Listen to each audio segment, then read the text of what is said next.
ఆంధ్రప్రదేశ్ ముఖ్యమంత్రి చంద్రబాబు నాయుడు మహిళలకు తీరిక లేకుండా చేస్తున్నారు. పూర్వం వంటింటికే పరిమితమైన మహిళలను డ్వాక్రా మహిళలుగా చైతన్యపరిచారు. తాజాగా స్త్రీ శక్తి పేరిట ఉచిత ఆర్టీసీ బస్సు రవాణా సదుపాయంతో ఆకర్షిస్తున్నారు. గతంలో ఎక్కడికైనా వెళ్లడానికి ప్రయాణ ఖర్చుల భారమని అవసరానికి మాత్రమే బస్సులెక్కే మహిళలు ఇప్పుడు ఉచిత బస్సు రవాణా సదుపాయంతో ఆంధ్రప్రదేశ్లో ఉన్న గుళ్ళు, గోపురాలు, చుట్టపట్టాలు, పరామర్శల పేరిట బస్సులు ఎక్కేస్తున్నారు. ఆధార్ కార్డు, ఓటర్ కార్డు ఉంటే చాలు ఉచిత బస్సు సదుపాయాన్ని ఉపయోగించుకోవచ్చని ప్రభుత్వం ప్రకటించడంతో మహిళలు బిజీ అయిపోతున్నారు. గతంలో కంటే రెట్టింపు బస్సు సదుపాయాన్ని వినియోగించుకుంటున్నారు. ఆగస్టు 15 సాయంత్రం నుంచి ఉచిత రవాణా ఆరంభించిన 30 గంటల వ్యవధిలో శనివారం సాయంత్రం నాటికి రాష్ట్ర వ్యాప్తంగా 12 లక్షల మందికి పైగా మహిళలు, యువతులు ఉచిత రవాణా సదుపాయాన్ని వినియోగించుకున్నారు.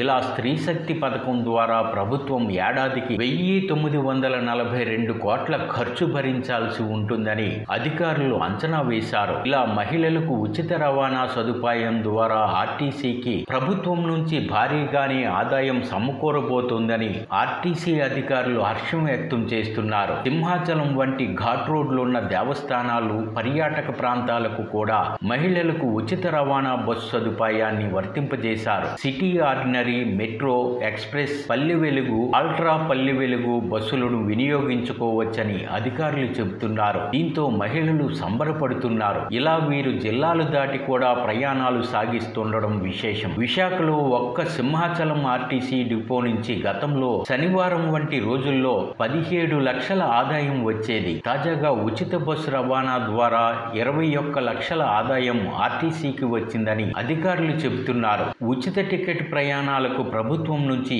8 లక్షల మొత్తం భరించాల్సి ఉందని చెబుతున్నారు. ఇక నుంచి బస్సుల రద్దీ అనూహ్యంగా పెరుగుతుందని భావిస్తున్నారు. చిరు వ్యాపారాలు సాగించే మహిళలు, అల్పాదాయ వర్గాల వారు, విద్యా సంస్థలకు వెళ్ళొచ్చే యువతలు ఎంతో ఆనందిస్తున్నారు. తమకు రోజువారీ ఆర్థిక భారం తప్పిందని సంతోషం వ్యక్తం చేస్తున్నారు.